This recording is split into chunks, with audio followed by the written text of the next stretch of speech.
Obviously, we have the announcement of Willy yesterday. Any other new transfers that are possibly on the way that we need to know about? We're working on finalizing one more as a free agent signing. So nothing. Well, it's not finished yet, but we're hopeful by the end of the day we'll get it done.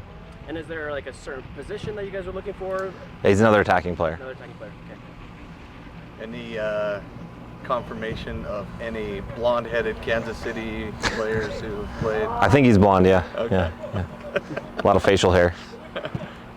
Rumors were he was around town and that he is excited to join the team. Yeah. And then, I've been told the same. Okay. And then with the next transfer window not till July, are you guys looking already ahead at that time, possibly for a DP? Yeah, I mean, look, we're always looking 1 and 2 windows ahead. Right now everything shifts focus, and it's needs that we think can bolster us in the summer. But obviously, those are a moving target. Depending on how we do between now and then, there's obviously a lot of games before the window opens that could affect what we think we need and can strengthen the team.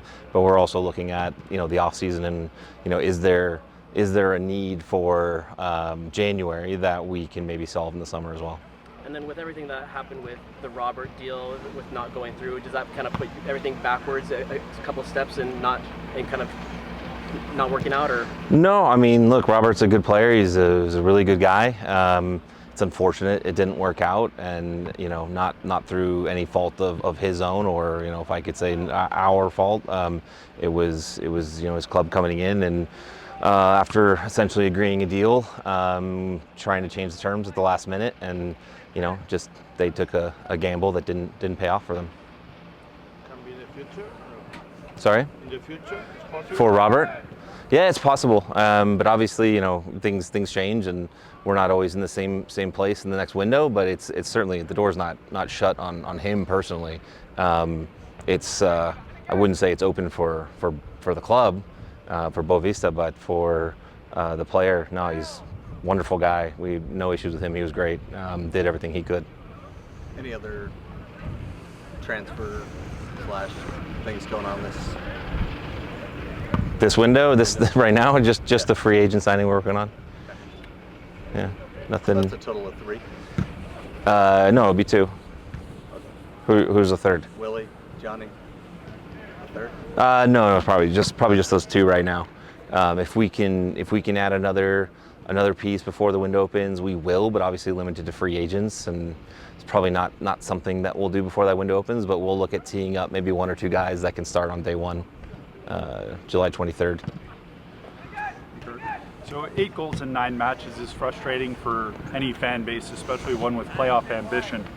From your seat, what's missing in the final third, and can fans realistically expect Agada and Russell to fix those woes? Yeah, I think what's missing in the final third is a lot of things. It's decision making, it can be quality, it's even volume, right? Because I think we get into good setup positions a lot, but we're not converting those into actual shots, actual chances, because I know everyone's favorite advanced metric is expected goals. Well, the fatal flaw in expected goals is you have to shoot. And so if you're not generating shots, you're not generating expected goals, even if you're in good parts of the field. So we use something else sometimes called expected threat, which can at least measure you getting into those parts of the field. But again, if you don't shoot, you can't score, and sometimes that doesn't matter either. So yeah, we just need more quality, better decisions in the final third, and then volume. We need to get there more and more often.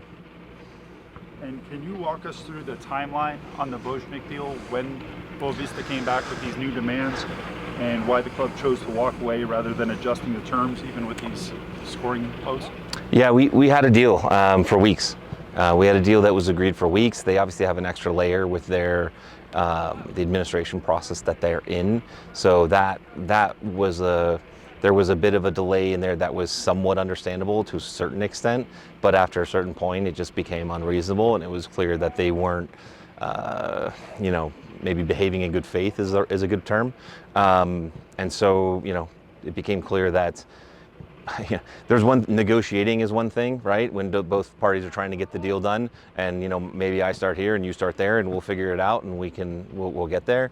But I think when there's a lack of trust, or when the trust is broken in that relationship, it becomes difficult to make concessions and to adapt and to adjust. Because if I give you this, then you're just going to maybe ask for something else and something else and something else, and are we actually ever going to get this deal done? And so in my experience, when there's only 2 of the 3 parties that want to get the deal done, the deal's not going to get done. And that's basically what this came down to. And back of house, can you tell us the process for setting budgets on player purchases and who ultimately makes those Who calls? wrote that question for you? I was up until 2 this morning, buddy. Is it 2 a.m. question? I woke up. Did you handwrite them first? You don't want to see those notes. I love you too much. Okay. Sorry, what was the question? I don't want Was to put you in a bad spot. the question was how we set budgets? Worse than this spot. What is the process for setting budgets on player purchases, and who ultimately makes those calls? Yeah, so there's kind of 2 layers to that, because obviously with the salary cap, it's an extra wrinkle. We have mandatory spend and discretionary spend. So oftentimes we look at, for players that fit the mandatory spend criteria, right? We look at what we have in the cap, what the market is in MLS, and kind of fit, like, we want to be competitive in those positions, like some right back, left back, whatever it is, center back. And so we kind of run it that way. In terms of discretionary players, and if we're looking at signing DPs or U22s, it becomes a recommendation from the soccer side, from the soccer department, and we collaborate with ownership in terms of what we have not just in this window, but over this year, over multiple years, and how we amortize the transfer fees and the expenses. So it's just a collaborative process with ownership, and how we arrive to the point where we feel we have enough money to get a quality player in, and they obviously are comfortable with the level of spend relative to how the club is run. Okay. And with the ownership change, I'm sure that you've had time to sit with it a lot longer than the fan base has. Not to bring up Toronto, but they prove that big spending alone doesn't guarantee trophies. Yeah. Nonetheless. Another team's doing that right now too. But Sure. I just picked one that just beat us. it's a good call. But not spending money guarantees you're not even going to be in the running for trophies. We've already had another first-round knockout this year.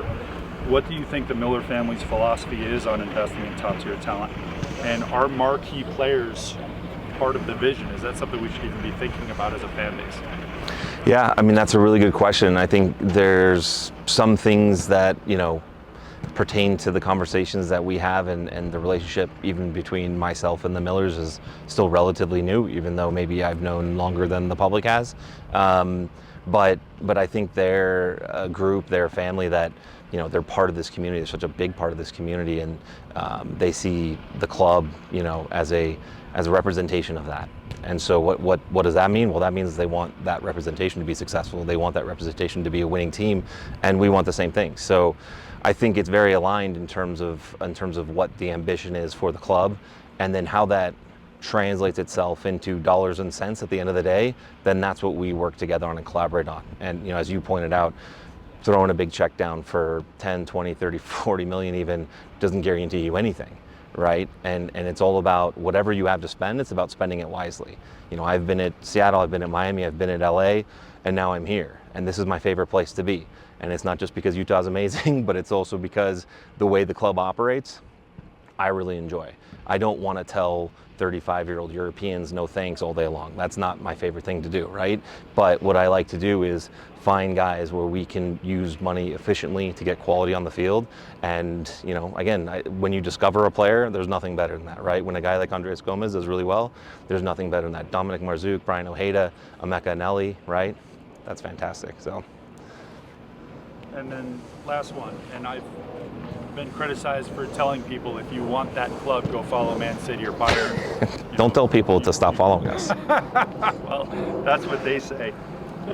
Respectfully, how do you respond to fans who feel that this club talks a lot of ambition but doesn't back it up with action on the transfer market?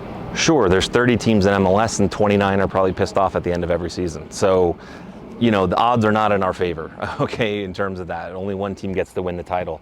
But just because your team doesn't win the title doesn't mean they're not trying to win the title. I think the investment that the Blitzer group, and obviously now it's the Millers, but have made since I've been here has been extensive, right? And the amount of transfer fees that we've put in, the spend on discretionary players, right? When I got here, there was, I think, 1 or 2 DPs and no U22 players, right? Now we've got a DP, we've got 4 U22s. Last year we had 3 and 3. So there is consistent investment at that level, right? And I think the level of investment, while it might frustrate some fans, I think is appropriate enough to find success in this league. And look, I'm never satisfied and never happy until I'm part of the one team that is happy at the end of the season out of the 30. So there's always disappointment unless we're the ones holding the trophy at the end of the day.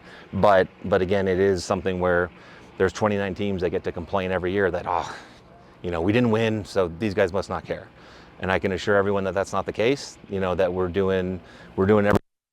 Obviously, Pablo, the players, myself, and ownership, and I think the ambition is there.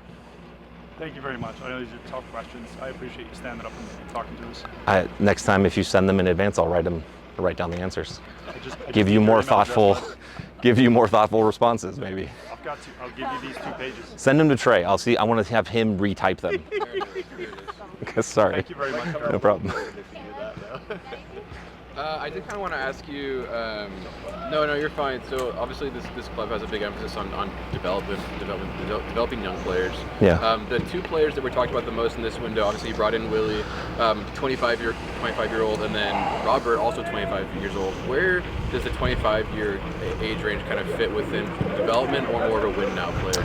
So 25 is an age range you can typically think of as kind of like entering prime, depending on the position. Maybe it's even early prime, but it's sort of entering your prime for a soccer player. So we need balance. Okay, so when we talk about winning, development, all this stuff, and how we develop young players, well, if you throw out, we have a roster of 30, 20-year-olds, like, even though they're all young prospects and they all might be super talented, we're probably not going to develop any of them.